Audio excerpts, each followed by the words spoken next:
Hi nominees, the purpose of this video is to show you how to download and save your Brickell nomination packet. So first thing you're going to do is to navigate to the resources section of our Schoology group, and you're going to click on the EE Brickell nomination forms. And in that form folder you will see a PDF of the junior cover sheet information and checklist fillable. So you'll click on that, and when you click on it, it's going to pop up the viewer that automatically comes with Schoology. And if you notice, the viewer, it's simply as that. You can only see what the document looks like.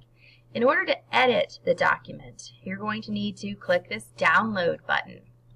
So you will download it, and it's going to pop up and do its thing. And you might have a fun little box that pops up down here, and if you do, you can just click on it and it'll pull it up. Or you can click on your folder and go to your downloads folder, and there it is. The easiest thing to do, if you have access to it, is to right click on that folder and then go to the open with. If you have the option to open with Adobe Acrobat Reader because you have it downloaded on your computer, go for that. That's the easiest thing because it's a PDF in a PDF browser.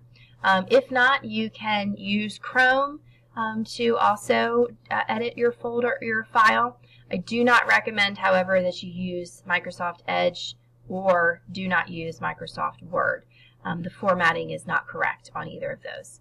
So if you choose your Open with Adobe Reader and you pull it up, now you have the clickable form that you are good to go with. Now, when it comes time to save your folder, your file, you've already completed the whole application start to finish.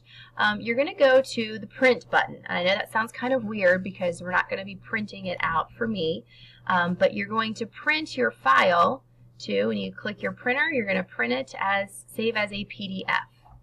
And when you hit print, it's going to pop up with giving you instructions of where should you save this. Save it wherever you want to on your PC and then forward it to me in an email or upload it on Schoology. I hope this video has been helpful. Please let me know if you have any questions about saving this.